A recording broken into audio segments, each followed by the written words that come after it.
Hello friends, എല്ലാവർക്കും Sindhu's world of music ചാനലിൻ്റെ മറ്റൊരു വീഡിയോയിലേക്ക് സ്വാഗതം. ഇന്ന് നമ്മൾ നല്ലൊരു എഗ് മോളിയുടെ റെസിപ്പി ആയിട്ടാണ് വന്നിട്ടുള്ളത്. അപ്പോൾ അപ്പത്തിൻ്റെ കൂടെയും ദോശയുടെ കൂടെയൊക്കെ കഴിക്കാൻ പറ്റിയിട്ടുള്ള ഒരു അടിപൊളി എഗ് മോളിയാണിത്. അപ്പോൾ നമുക്ക് പെട്ടെന്ന് തന്നെ വീഡിയോയിലേക്ക് പോയാലോ?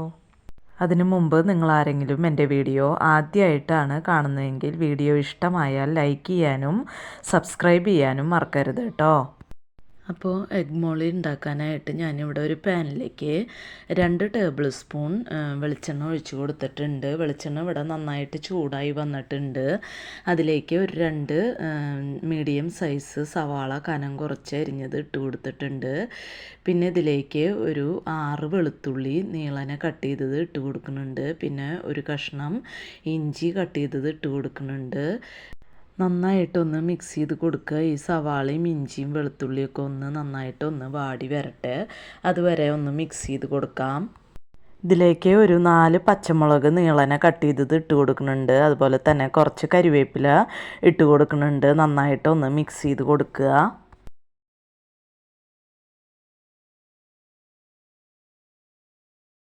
ഇതിലേക്ക് പാകത്തിനുള്ള ഉപ്പ് ചേർത്ത് കൊടുക്കുന്നുണ്ട്. നന്നായിട്ടൊന്ന് മിക്സ് ചെയ്ത് കൊടുക്കുക.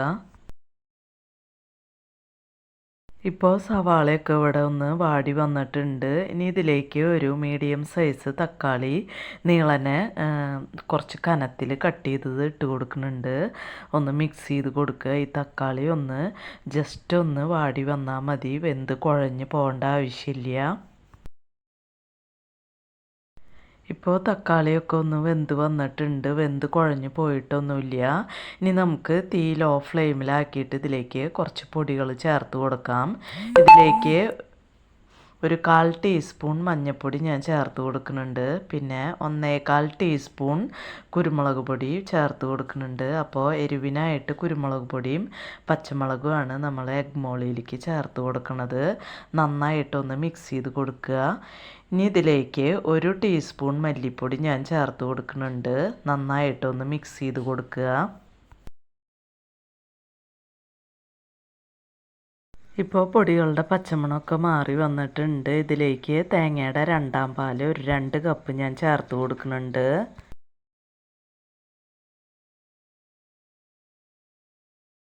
നന്നായിട്ടൊന്ന് മിക്സ് ചെയ്ത് കൊടുക്കുക.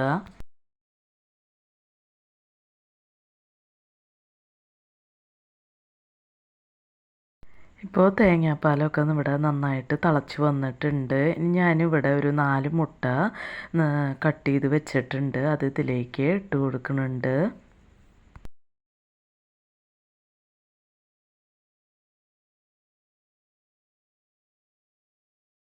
ഇപ്പം മുട്ടയൊക്കെ കറിയിലേക്ക് ചേർത്ത് കൊടുത്തിട്ടുണ്ട്. ജസ്റ്റ് ഒന്ന് മിക്സ് ചെയ്ത് കൊടുക്കുക.